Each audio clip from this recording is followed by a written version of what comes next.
அத்தை மாமா வந்து சளி பிடிச்சிருக்கு நுரையீரல் எடுத்துட்டு வந்திருக்காங்க. இதுல என்ன பெனிஃபிட்டுங்க? எப்படி செய்யணுங்க? இது வந்து பெனிஃபிட் வந்து ஏராளம், சத்து வந்து நிறைய இருக்குது, இரும்பு சத்து இருக்குது பிரியா. இப்போ வந்து மூச்சு திணறலாம் இருப்பாங்கல்ல, அவங்க வந்து வாரத்துக்கு ஒரு முறை இது எடுத்துக்கிட்டா அந்த மூச்சு திணறல் நிவாரணமாகும். இது வந்து இப்போ கிரேவி தான் நம்ம செய்யறோம். எப்படி செய்யலாம்னு பார்க்கலாமா? சரிங்க.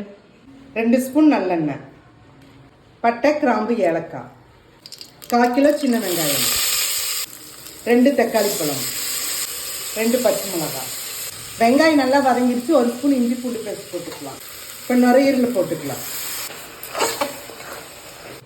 மஞ்சத்தூள், அளவான உப்பு. நுரையீரல் நல்லா வதங்கிருச்சுங்க. இஞ்சி பூண்டோட நல்லா வதங்கிருச்சு பாருங்க. என்ன போடலாம் தெரியுங்களா? நம்ம ராகுஸோட கறித்தூள் 2 ஸ்பூன் அள்ளி போட்டுடலாங்களா? 1 டம்ளர் தண்ணி ஊற்றிங்க. ஒரு 4 விசில் கூட்டு நம்ம எடுத்துக்கலாங்க. 2 சிலு தேங்காய்ங்க, ஒரு கைப்பிடி கருவேப்பிலை, லைட்டாக தண்ணி ஊற்றிங்க, நைஸாக அரைச்சி எடுத்துக்கலாம். நுரையீரல் கிரேவி ரெடி ஆயிடுச்சு. அரைச்ச விழுதுகளை ஊற்றிக்கலாங்க. அப்படியே ஒரு கொதி விட்டுக்கலாங்க.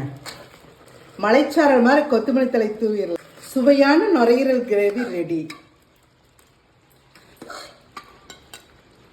இந்த ஆவி பறக்கிற நுரையீரல் கிரேவிங்க சுட சுட இட்லிலிங்க அப்படியே வச்சு தொட்டு சாப்பிட்டாலும் செமையா இருக்குங்க. சுட சுட சாதம் நல்லா ஊத்தாப்பம் மாதிரி தோசைங்க, எல்லாத்துக்குமே சூப்பரா இருக்கு. இதை ட்ரை பண்ணி பார்த்து எப்படி இருக்குன்னு கமெண்ட்ஸ்ல சொல்லுங்க.